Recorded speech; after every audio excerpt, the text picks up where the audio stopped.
নমস্কার, আমি বিশ্ব স্যার বলছি। আমার চ্যানেলে তোমাদের সকলকে স্বাগত। আজ আমি ক্রিয়াপদ বোঝাচ্ছি। দেখো,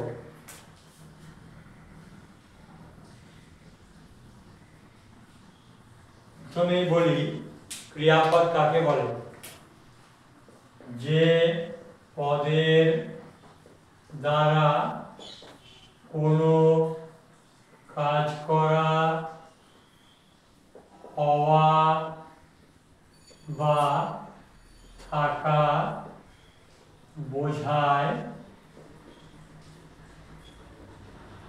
তাকে ক্রিয়াপদ বলে। যেমন আমি ভাত খাই, এখানে খাই হলো ক্রিয়াপদ। আমি হই একজন ছাত্র, এখানে হইটা ক্রিয়াপদ। আমার অনেকগুলি কলম আছে, এখানে আছেটা ক্রিয়াপদ। দেখো, তিন রকমের তিনটে ক্রিয়াপদ দেখালাম, একটা কাজ করা অর্থে, একটা হওয়া অর্থে, একটা থাকা অর্থে। এরপর বলি ক্রিয়াপদ প্রধানত কয় প্রকার। ক্রিয়াপদ প্রধানত দুই প্রকার, যথা সমাপিকা ক্রিয়া ও অসমাপিকা ক্রিয়া।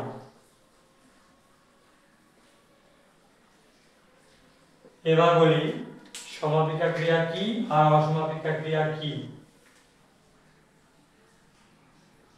সমাপিকা ক্রিয়া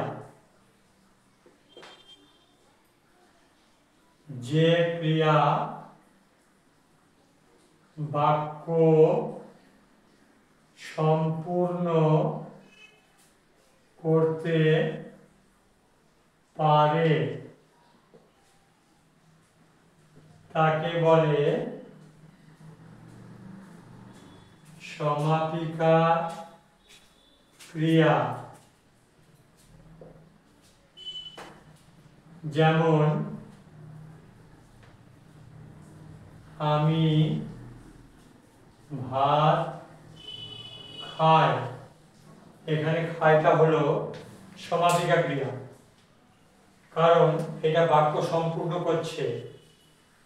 এবার দেখো অসমাপিকা ক্রিয়া, যে ক্রিয়া বাক্য সম্পূর্ণ করতে পারে না তাকে বলে অসমাপিকা ক্রিয়া।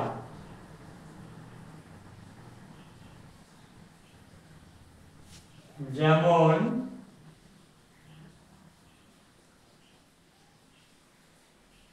আমি ভাত খেয়ে বিদ্যালয়ে যাই, এখানে খেয়েটা হচ্ছে অসমাপিকা ক্রিয়া, কারণ দেখো বাক্যের মাঝে আছে। আমি যদি বলি আমি ভাত খেয়ে, তাহলে বাক্যটা সম্পূর্ণ হবে না। এখানে যাই এই ক্রিয়াপদটা দ্বারা বাক্য সম্পূর্ণ হচ্ছে, যাইটা কিন্তু সমাপিকা ক্রিয়া। তাহলে তোমাদেরকে জানতে হবে যে সমাপিকা ক্রিয়া বাক্যের শেষে থাকে আর অসমাপিকা ক্রিয়া বাক্যের মাঝে থাকে। এরপর দেখো আমি কর্ম অনুসারে ক্রিয়ার ভাগ দেখাচ্ছি।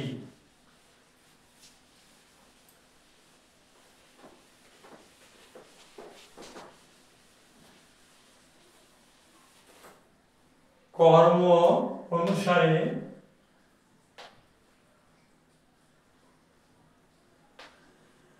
ক্রিয়া তিন প্রকার, যথা সকর্মক ক্রিয়া,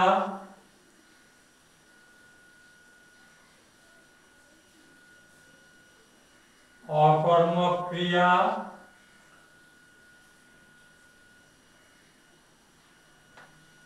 আর দ্বিকর্মক ক্রিয়া। এবার এগুলো কি সেটা বোঝাচ্ছি। যে ক্রিয়ার কর্ম থাকে তাকে বলে সকর্মক ক্রিয়া।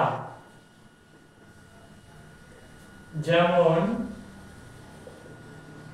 আমি ভাত খাই, এখানে খাইটা হচ্ছে সকর্মক ক্রিয়া। কারণ কি না, এখানে কি খায় না ভাত, তাহলে ভাতটা হচ্ছে কর্ম আর খাইটা হচ্ছে সকর্মক ক্রিয়া। এখানে একটা কথা বলে রাখি যে কর্ম জিনিসটা কি। ক্রিয়াকে কি বা কাকে দিয়ে প্রশ্ন করলে যে উত্তর পাওয়া যায়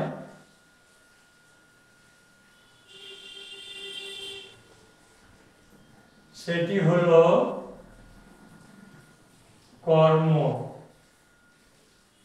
তাহলে বুঝতে পারছো কি খায় ভাত, তাহলে ভাতটা হলো কর্ম, তাই খাইটা হচ্ছে সকর্ম ক্রিয়া। এরপর অকর্ম ক্রিয়া, যে ক্রিয়ার কর্ম থাকে না তাকে বলে অকর্মক ক্রিয়া। যেমন আমি খাই, এখানে খাইটা হচ্ছে অকর্মক ক্রিয়া। কেন না কি খায় কোনো উত্তর পাচ্ছি না, তার মানে কর্ম নেই, তাহলে এটা অকর্মক ক্রিয়া। অকর্মক ক্রিয়া বা সকর্মক ক্রিয়া বলে আলাদা কোনো যে ক্রিয়াপদ হয় তা নয়। যদি সেই ক্রিয়ার কর্ম থাকে তাহলে আমরা তখন বলবো সকর্মক ক্রিয়া, আর যদি কর্ম না থাকে তখন আমরা বলবো অকর্মক ক্রিয়া। এরপর দেখো দ্বিকর্মক ক্রিয়া, যে ক্রিয়ার দুটি কর্ম থাকে তাকে বলে দ্বিকর্মক ক্রিয়া। যেমন মা শিশুকে চাঁদ দেখাচ্ছেন, এখানে দেখো দেখাচ্ছেনটা দ্বিকর্মক ক্রিয়া। কেন দ্বিকর্মক ক্রিয়া? কারণ এখানে দুটো কর্ম আছে। কি দেখাচ্ছেন? চাঁদ, এটা একটা কর্ম। কাকে দেখাচ্ছেন? শিশুকে, এটা একটা কর্ম। তাহলে এটা দ্বিকর্মক ক্রিয়া। তার মানে তোমরা দেখতে পাচ্ছ যে কর্ম একটাও হতে পারে আবার দুটোও হতে পারে। যেখানে শুধু একটাই কর্ম পাচ্ছি সেটা হচ্ছে সকর্মক ক্রিয়া, আর দুটো কর্ম পেলে দ্বিকর্মক ক্রিয়া। কর্মের আবার ভাগ আছে, সেটা মুখ্য কর্ম আর গৌণ কর্ম। এই যে কি বা কাকে দিয়ে প্রশ্ন করলে যে উত্তর পাওয়া যায় সেটা হলো কর্ম, কি দিয়ে প্রশ্ন করলে যে উত্তরটা পাচ্ছি সেটা হচ্ছে বস্তুবাচক কর্ম, সেটাকে বলে মুখ্য কর্ম। আর কাকে দিয়ে প্রশ্ন করলে যে উত্তরটা পাবো সেটা প্রাণী বোঝাবে, প্রাণীবাচক কর্ম, সেটা হচ্ছে গৌণ কর্ম। যদি তোমাদের ভিডিওটা ভালো লাগে অবশ্যই লাইক, শেয়ার, কমেন্ট করবে এবং সাবস্ক্রাইব করতে ভুলো না। যারা এখনো সাবস্ক্রাইব করনি অবশ্যই আমার চ্যানেলটা সাবস্ক্রাইব করবে, পাশে বেল আইকনটা টিপে অল নোটিফিকেশন করে দেবে।